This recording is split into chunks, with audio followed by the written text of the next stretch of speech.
आप देख रहे हैं साधना न्यूज मध्य प्रदेश और मैं हूं आपके साथ मेघा जैन। मध्य प्रदेश में आगामी दिनों में चुनाव है।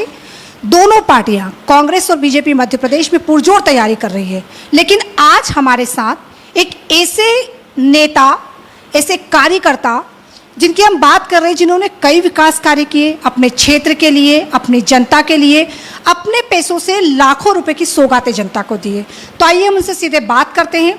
वो निर्दलीय विधायक के रूप में भी सामने आए हैं, उनसे बात करते हैं और जानते हैं कि वो विधायक के रूप में अब क्यों चुनाव लड़ना चाहते हैं और उनकी क्षेत्र की जनता के विकास कार्यों से उनके क्षेत्र की जनता कितनी खुश है। तो आइए सीधे बात करते हैं। नमस्कार, मेरा नाम अभिषेक जाट है और मैं गांव दूधिया से निवासी हूं। और दूधिया जो आता है राव विधानसभा का, आप ये बोल सकते हैं दूधिया और देवगढ़िया इस सेंटर पॉइंट आता है, जहां से राव विधानसभा आधी चालू होती है और आधी इंदौर की तरफ बढ़ती है और आधी ग्रामीण सेक्टर की तरफ बढ़ती है। तो देखने में ये आता है कि जो हमारे क्षेत्र के विधायक हैं कांग्रेस से हैं, इसके पहले भारतीय जनता पार्टी से थे और 2008 में राव विधानसभा अलग हुई और अलग होने के बाद में मैंने ये देखा कि लोगों को एक उम्मीद थी कि हमारे गांव से किसी आदमी को मौका मिलेगा। बाकी आज निरंतर 75 साल हो चुके हैं। वो 75 साल होने के बाद में भी आज भी गांव वालों को जो है वो टिकट मिलती नहीं है, चाहे कांग्रेस हो चाहे बीजेपी हो।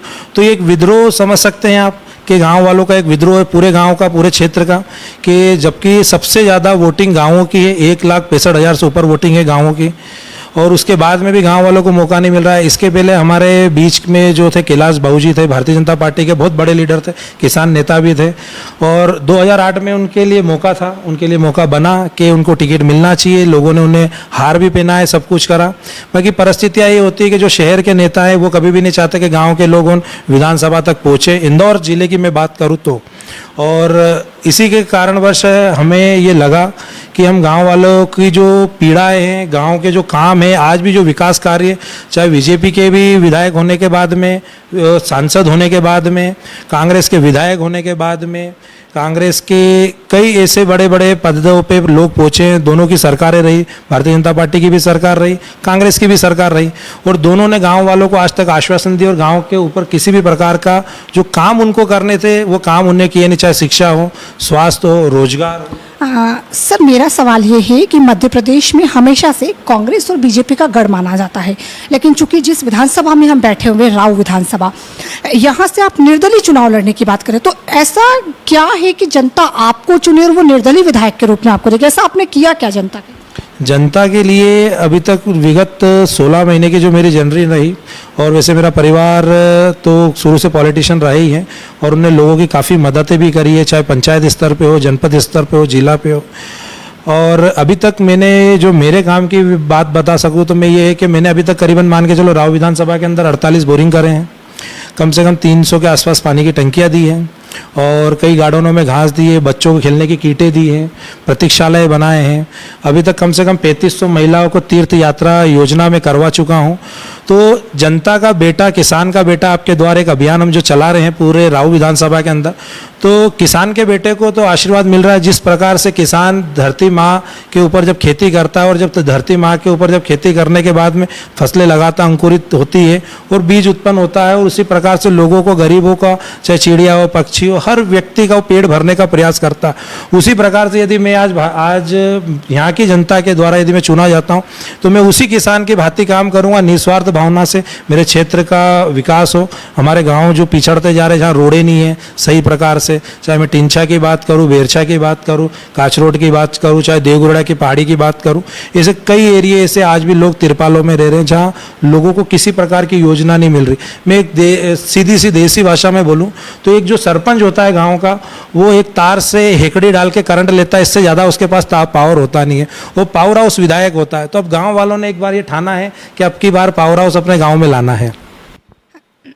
जिस तरीके से हम देख रहे हैं लगातार जो चुनावी माहौल है, उसमें जो महंगाई की बात करें, बेरोजगारी की बात करें, युवा सड़क पर बैठा हुआ है। आज तमाम वो युवा, इनका 51,000 भर्तियों की बात करें, नर्सों की बात करें, तो वो आज जमीन पर बैठा हुआ है, लाठी खाने को मजबूर है। आप इसको कैसे देखते हैं? और जिस तरीके के विकास कार्यों की लगातार बात हो रही है मध्य प्रदेश में, उसको आप कैसे देखते हैं? आपको तो अभी मालूम है व्यापम 2, व्यापम 3 और हो सकता है व्यापम 4 भी आने वाला है। निरंतर जो किसान आदमी है, जो अपने बच्चों को पढ़ाता, चाहे किसान हो चाहे शहर का जो भी व्यक्ति हो, अपने बच्चों को पेट काट काट के पढ़ाता है, लिखाता है और बड़ी बड़ी इंस्टीट्यूट में भेजता है। और जो इंस्टीट्यूट बनी हुई है उसके बाद में जब कोचिंग इंस्टीट्यूट भी जाते हैं, लाखों रुपए खर्च करते हैं। और लाखों रुपए खर्च करने के बाद में भी आप देखते हैं कि व्यापम जैसे घोटाले हो रहे हैं। एक आम आदमी रोड पे नहीं बैठेगा तो क्या करेगा? अभी आपने देखा कलेक्टर ऑफिस 3,500 युवा जो प्रदर्शन पे बैठे कि हमें रोजगार नहीं। अभी आप मान के चलिए 3 साल के अंदर ये भारतीय जनता पार्टी की सरकार और इसके पहले जो कांग्रेस की सरकार थी, इनने कितनी नौकरियां निकाली? मैं मानता हूं कि इनने 1000 बच्चों को नौकरियां नहीं दी 5 साल के अंदर। आज 15वीं जो लोकसभा विधानसभा है और ये ख़त्म होने के कगार पे, और आज भी आप देखिए कि यदि 1000 इनको बच्चों को इनने रोज़गार दिया। हमें बताइए, आज इतना एजुकेशन महंगा होने के बाद में यदि रोज़गार नहीं मिलेगा तो वो कहीं ना कहीं धरना प्रदर्शन देगा। इनको कहीं ना कहीं आज हिंदुस्तान के जितने भी बच्चे हैं उनके भविष्य के बारे में हमारे जो कांग्रेस और बीजेपी है, ये दोनों चाहते ही नहीं कि ये पढ़े लिखें, ये चाहते ही नहीं कि ये रोजगार तक जाए, ये चाहते हैं कि ये लड़े, दंगे फसाद करे, ये मरे। मैं ये कहता हूँ कि इन्हीं नेताओं से आग्रह करता हूँ कि आपके बच्चों को सबसे आगे करो और लड़ाई में भेजो, इनको बॉर्डर पे भेजो। हम किसान लोगों ने और जवान हैं, तो जवान भी बॉर्डर पे लड़ता है, किसान भी बॉर्डर पे लड़ता है। तो किसान के जो बेटे हैं वो तो बॉर्डर पे लड़ ही रहे, अब किसान उनकी बारी आगे क्या वो विधानसभा भी पहुंचे और वहाँ अपने हकों की लड़ाई लड़े। यदि किसान के बेटे यदि वहाँ तक नहीं जा पा रहे हैं तो मैं ये मानता हूँ कि किसान के बारे में ये बड़ी बड़ी बातें तो करते हैं। एक बहुत अच्छे शायर ने बहुत अच्छी चीज़ कही है कि नज़र नहीं है नज़ारों की बात करते हैं, जमी पे चांद सितारों की बात करते, वो हाथ जोड़ के बस्तियों को लूटने वाले भरी सभाओं में सुधार की बात करते हैं। तो ये बस वही हो रहा है हमारे साथ में। हमारे बीच में आते हैं, हाथ पैर जोड़ते हैं, बाबूजी, माताजी, बहन जी, हमारे बोर्ड तो हम तुम्हारा छोराओं की नौकरी दांगा, हम तुम्हारे गांव की परिस्थितियाँ अच्छी कर दांगा। मेरा ये मानना है कि मैं जब विधानसभा के जब भी इस बजट को पढ़ता हूँ तो आपको एक उदाहरण देता हूँ कि जिस प्रकार से राम जी के दरबार में हनुमान जी थे और हनुमान जी को स्वर्णों की माला दी, मोतियों की, जो लाखों करोड़ों रुपए की वैल्यू रखती होगी। तो जब उनने तोड़ तोड़ के जब वो फेंक रहे थे तो कहीं ना कहीं जितने भी महानुभावी थे, जैसे भारतीय जनता पार्टी के होंगे, कांग्रेस के होंगे, ये खड़े होंगे और हम किसान होने। तो जब वो तोड़ तोड़ के फेंक रहे थे तो कहीं ना कहीं उनने बोला भैया ऐसा क्यों, इससे आप एक गांव खरीद सकते हो, एक राज्य खरीद सकते हो। तो उन्होंने कहा मुझे जब इसके अंदर राम जी की तस्वीर नहीं दिखती तो ये मोती करोड़ों रुपए के मेरे कोई काम के नहीं है। जब मैं विधानसभा का बजट देखता हूँ, जब विधानसभा की बात होती, जब हमारी बात की, जब हमारे बारे में तो कुछ भी नहीं लिखा रहता। वहाँ टेक्सटाइल इंडस्ट्रीज को करोड़ों रुपए, आप मान के चलो कपड़ा उद्योग को करोड़ों रुपए, लोहा फैक्ट्री को करोड़ों रुपए, और किसान को कुछ भी नहीं। अंतिम पंक्ति का आदमी जो मेरी माताएं बहनें जो खेती में काम करती, जिसके शरीर से पसीना टपकता है, उसके बारे में कुछ नहीं है। मेरे गांव की गलियों के बारे में कुछ नहीं है, मेरे भैंस के बारे में कुछ नहीं है, उसके चारे की व्यवस्था के बारे में कुछ नहीं है, मेरे यहाँ कुएं की व्यवस्था के बारे में उस बजट में मुझे कुछ नहीं दिखता। अंतिम पंक्ति के आदमी के बारे की जब मैं बात करता हूँ तो मुझे कुछ नहीं दिखता। तो कहीं ना कहीं हम जैसे लोगों को आगे आना पड़ेगा, गांव के लोगों को आगे आना पड़ेगा कि हम हमारे गांव की व्यवस्था दुरुस्त कर सकें। आपको सभी को ये हैरानी होगी कि आपको इस हिंदुस्तान में 2 हिंदुस्तान दिखते होंगे। एक हिंदुस्तान जिसको मैं इंडिया बोलता हूँ, जो हमारी राव विधानसभा में भंवरकुआ से लेके तो वो चकाचौंध दिखता, हर सुविधाएं, हाँ सारी चीज़ें। और एक हिंदुस्तान हमारा भारत आज भी 1936 1957 की परिस्थिति में आज भी लोग तिरपालों में रह रहे हैं। लोगों के पास कुटीर नहीं है, रोजगार नहीं है, स्वास्थ्य नहीं है, शिक्षा नहीं है।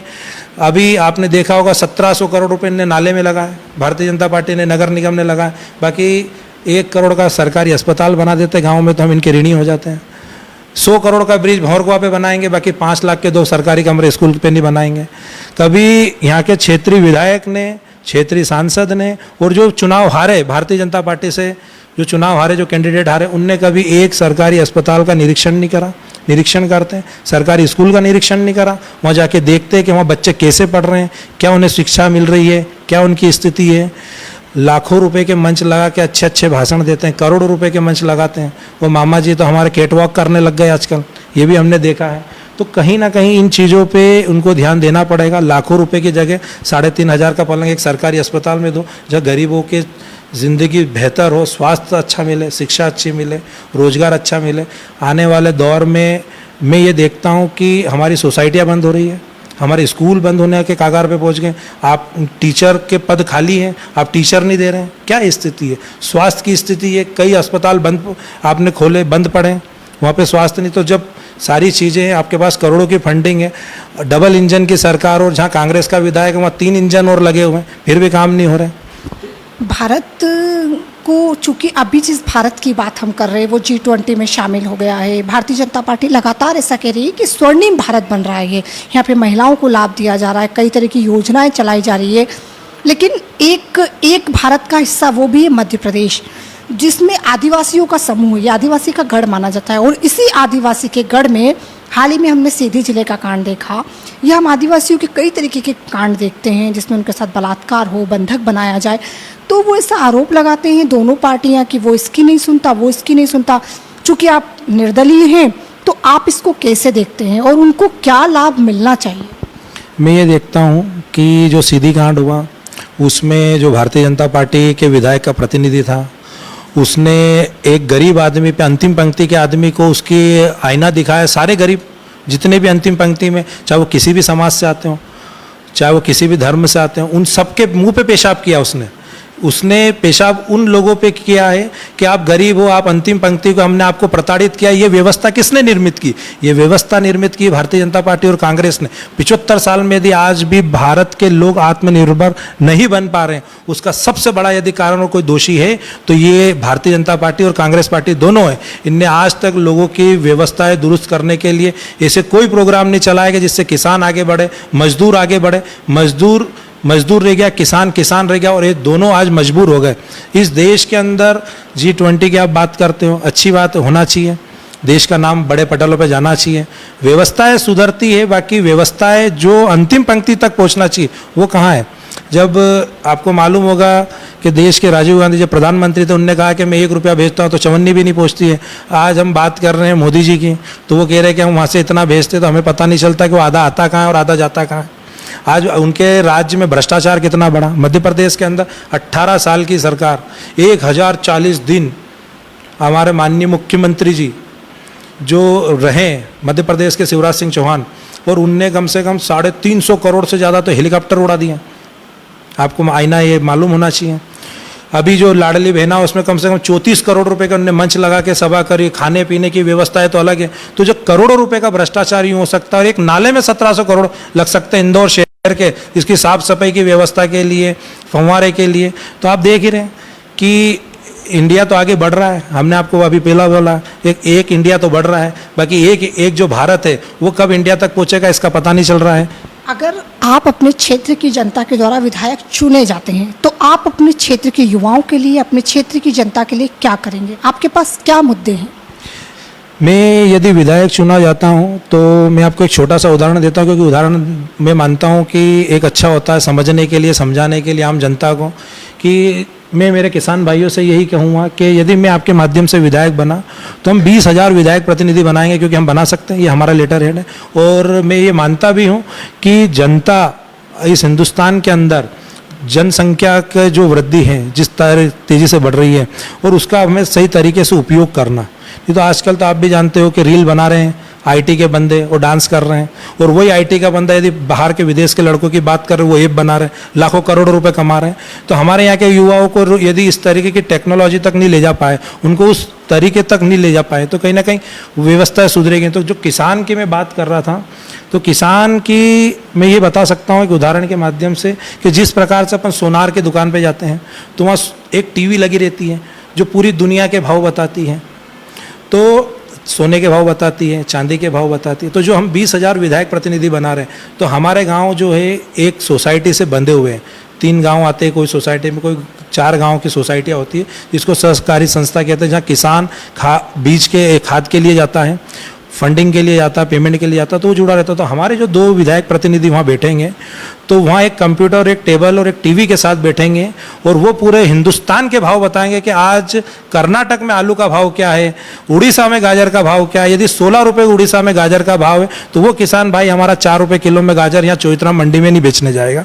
उसकी व्यवस्था हम ऐसे कराएंगे। हमारे गाँव में पहले ढिंडोरी पिटाया जाती थी, आजकल टेक्नोलॉजी का दौर है, तो व्हाट्सअप ग्रुप बनाए जाएंगे हर गाँव के, और उन्हें एक मैसेज किया जाएगा कि भैया आज ट्रक लगेगा गाजर के लिए, तो किसी के पास 40 कट्टे हैं, किसी के पास 20 कट्टे, 50 कट्टे हैं, तो आप कट्टे लोड लोड करिए और एक विधायक प्रतिनिधि के लेटर हेड पे वो गाड़ी जाएगी। तो मैं ये मानता हूँ कि मैं विधायक बना तो मध्य प्रदेश सरकार का एक छोटा सा इन्वॉल्वमेंट होगा, एक छोटा सा दिल के कतरे का, जो इसको इंदौर बोलते हैं, उस हार्ट का एक छोटा सा कतरा मैं भी रहूँगा विधायक।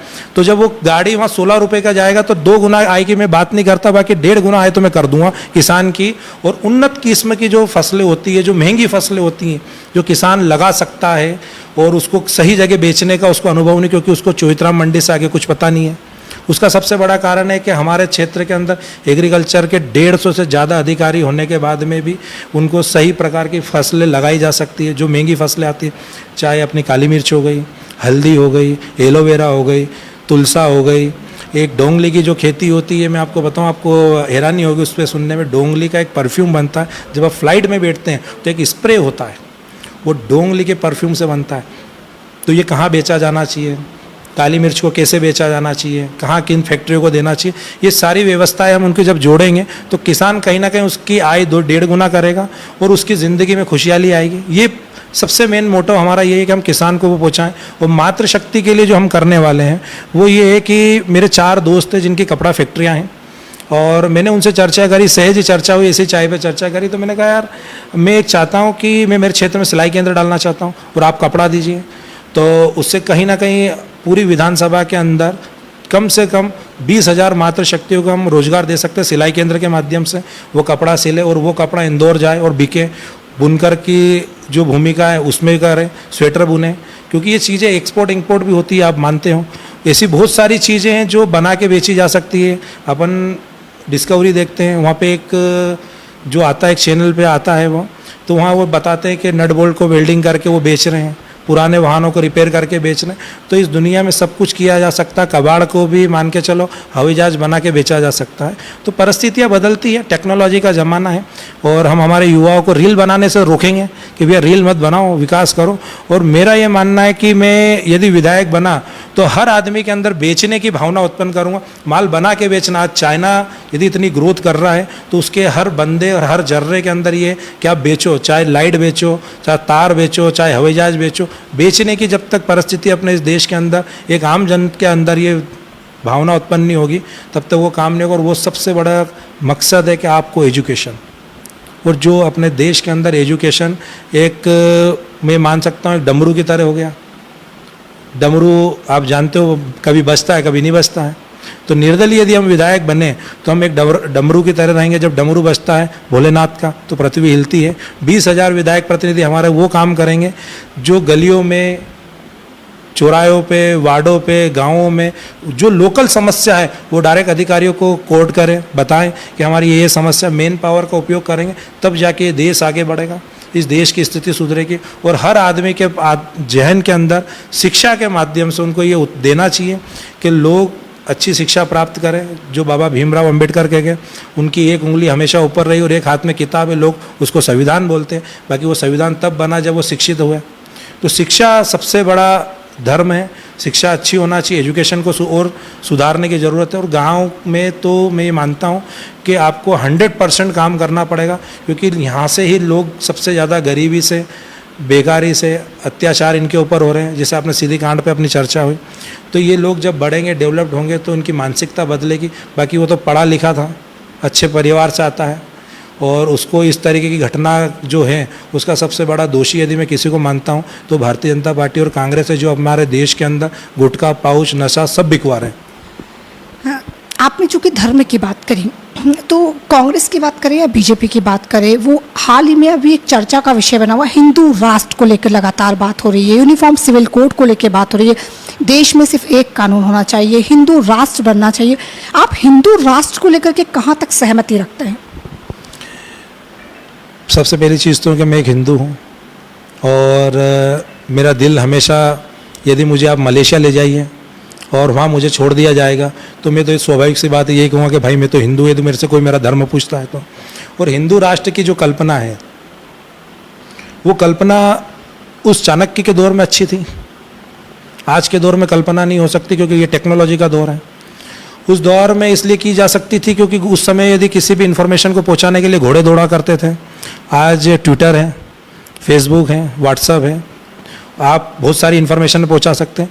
तो मैं नहीं चाहता कि एक वैसी कल्पना पे अपन बात करें जिसमें एक युद्ध हो, महायुद्ध हो, और उस युद्ध के कारण हमारे लोग मरे, जो है हमारे पास में हम उसको बहुत बेटर बना सकते हैं। दुनिया के अंदर हम अपना लोहा मना सकते हैं। हिंदू होने का तो मुझे सबसे बड़ा गर्व है, क्योंकि मैं तो खुद ही भोलेनाथ का भक्त हूँ, और जिस जाति में मेरा जन्म हुआ है, जाट जाति से आता हूँ, तो तेजाजी महाराज हमारे वंशज हैं और उनने अपने वचनों पे प्राण दिए हैं। तो मैं जो आपके सामने जो वचन दे रहा हूँ कि जो मैं किसानों के लिए करना चाहता हूँ, अपने क्षेत्र के लिए करना चाहता हूँ, तो वो हम काम करेंगे, वचन के साथ करेंगे।